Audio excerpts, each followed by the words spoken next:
Guys, so today I thought it might be interesting to have a look at productivity and running a small business.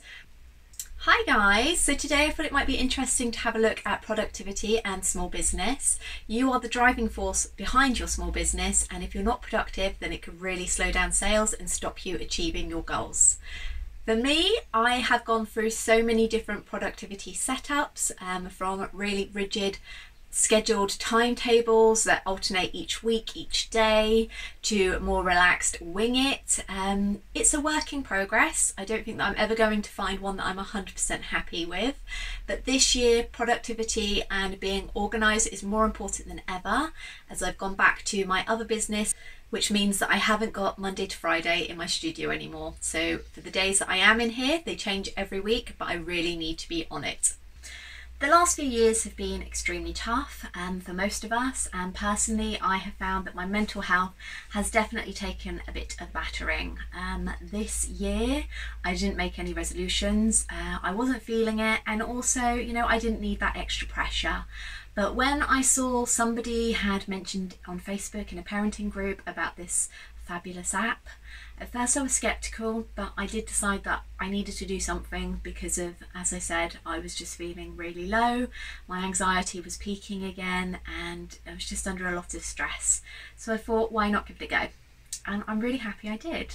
I wouldn't say it has been, a snap life-changing event, but it's small steps to helping me feel a bit better. And although it's only been a few weeks, I can definitely report that I am feeling a lot more calmer, a lot less overwhelmed, and I'm also starting to focus more on the positives, which can only be a good thing. The premise is simple. It is taking small steps to make healthy habits. So lots of apps like this that I've looked at in the past, they just expect you to be doing these ridiculously over-the-top things, or you're supposed to be making 10 changes a day, and of course it's just setting you up to fail. Is too much. This one's completely different. It wants you to start small, and it only wants you to add to them once they have become established habits. So you log in when you've done them, and then the app will tell you, yes, we now feel that this is a habit, and you can perhaps think about adding something else. There's also a really cool feature where you can join groups with goals and challenges, and I actually joined one last week, and it was a productivity challenge, and it was just to set 25 minutes aside a day to work on one thing solidly with no interruptions whatsoever. So I chose illustrating, and it's actually meant that I've managed to illustrate a new Valentine's card freebie that my mailing list subscribers will be receiving next week, which I thought was fantastic. And to be honest, if I hadn't have joined that challenge, then I probably wouldn't have got it done. So each morning you have your morning routine, and then you also have an evening routine as well. So you go through it and you just check each one off as you've done it, and there's also space to log in each of them as well. Exercise is something that I have put off. I walk a lot, and in my mind that's fine. I'm getting my 10k steps in. I don't need to do any more. But this app tells me that if I do 7 minutes of exercise in the morning, it sets me up for the day. They don't want me to be doing intensive HIIT workouts. They just want my heart rate elevated and for me to be focused for 7 minutes.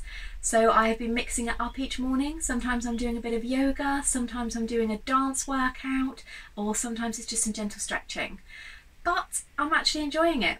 I've even done a few Joe Wicks quick workouts as well, something that I never thought that I would do again by choice, but there we go. And I have to say, although, exercise isn't something I enjoy, I'm not dreading it because it's only 8 minutes, and I know that I'm going to feel so much better once I'm actually done. So yeah, I can definitely recommend this app. I will actually drop a link down below. If you would like to try it for free for 30 days, then you will be able to. I'm not affiliated.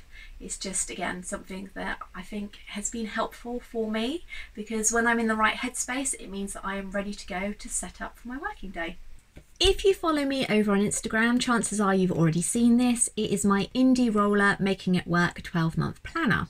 This was exclusive for members of the Indie Roller community. I'll drop the link down below.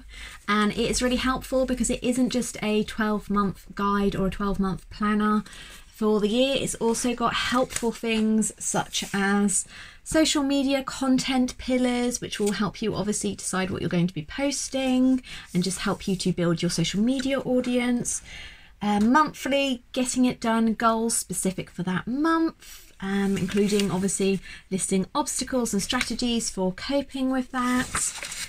A fantastic social media planner, and also bits like this, which I find really helpful for new ideas or new products, which stops me from getting distracted, which we all know sometimes happens when I'm feeling bored. And at the end of each month, you get an evaluate and celebrate, and also a financial breakdown for the month as well. So the good thing about this means that I feel a bit more in control. I'll just show you what the the weekly spreads look like. There is enough room on there for me to kind of section it down. Let me see if I can find you a page that I have already done. So I like to section mine down into two, and then I have kind of daily tasks, and then on the other side I like to include tasks that are from my monthly getting it done challenge or goal. So I just find it really helpful because I have the tick boxes, everything's sectioned out in there. That's what all of these are for up here, because otherwise I just spend all day flicking backwards and forwards. So I find that really helpful. I like to plan out my working day so that I know exactly where I am.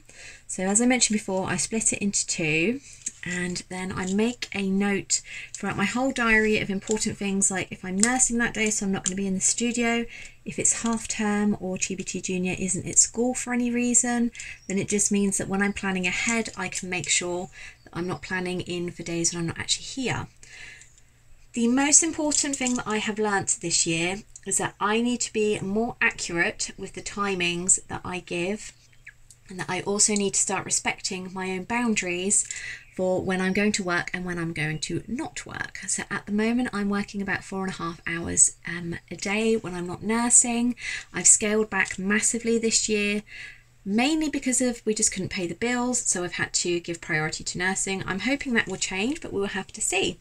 So I'm now just going to plan out today. Okay, so I like to flip through my getting it done task for the month, and obviously I have everything goaled out along with times, so it means I can slot them in easily when I have space to do it. So I only got half of this done yesterday, so I'm going to continue adding to my wholesale.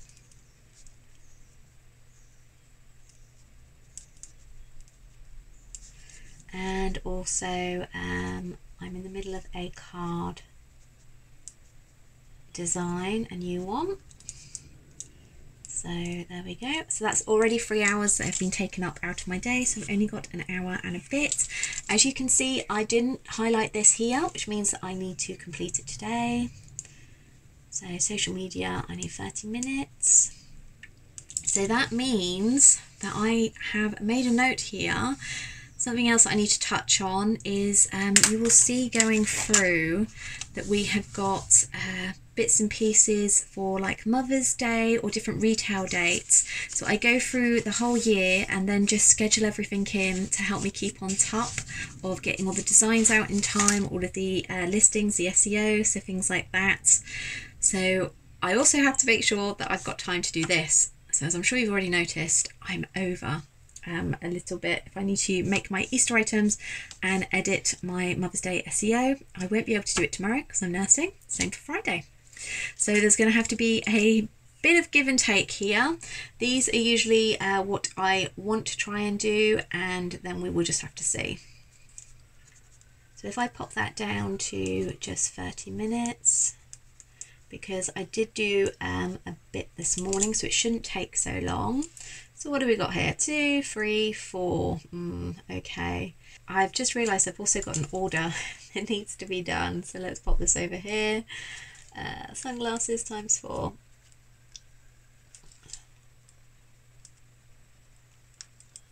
That's probably going to take me about 30 minutes. So that's going to have to do now. It does mean I have to make peace with the fact that I'm not always going to be able to get everything done. That's fine. So this box here, thought work, is for any thoughts that might creep in. So such as I've just said. So making peace with not getting it all done.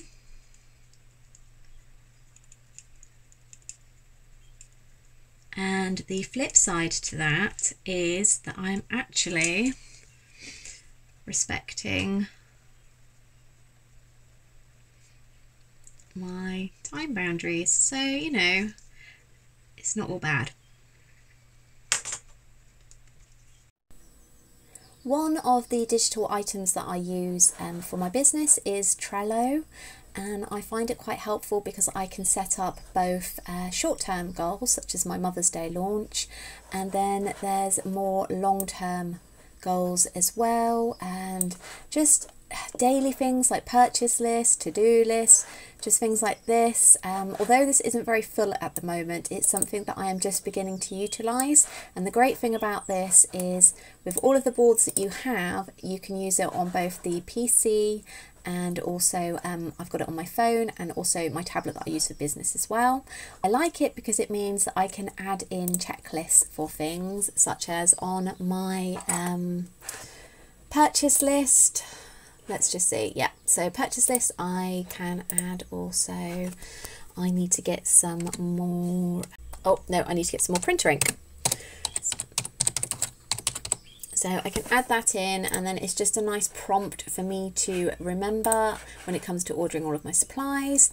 So I've got specific tasks for the like Father's Day items here. If you go into it, you can see here we've got each of the designs that I need to make. So it needs to be designed, photographed, and then listed. And then obviously I can add different items, so it'll be listed on Etsy, listed on website, etc. The other online platform that I like to use, or software that I like to use, is the Google Calendar, and this means that it is synced between my phone, my PC, and also my tablet as well. So as you can see, this is all for what I call my social media. So we've got posts ready to be scheduled there. This was obviously the end of January, so that is done. And also mailing lists. So it's just things like ideas that I need to do, and it means that I can kind of tally this up with my written book. But if I've got 10 minutes in the car whilst I'm waiting for GBT Junior at a class, it just means that I can have a look through and start planning content, which is definitely helpful. I hope you enjoyed that brief look at how I remain productive, especially during times like now where orders are pretty dire. It's all too easy, and I'm guilty of it myself. I've done it plenty of times, of just saying, I've had enough, I can't do this. I'd much rather have some time to myself and just be able to do all the fun things, which is okay to do every now and then, especially last year when I wasn't scheduling in holidays. But if you do that too often, then of course your business is going to fail, because you need to be the driving force behind your business. So just showing up and putting the work in is more than enough sometimes. And that is exactly what I'm trying to do now, to hopefully try and boost those sales and get back to where I was. If you've got any questions or comments, then please just drop them down below. I'd love to hear from you. Thank you so much for joining us. We're now at 210 subscribers. I can't believe it. A great big thank you to all of you. We are going to hit the 250 2022 goal in no time. So I'm so excited. Put a comment down below. When do you think we're going to reach 250? I'd love to know your thoughts. I was thinking the end of March. I don't know, 40 subscribers in 6 weeks, maybe. So I will catch you all next time. Bye.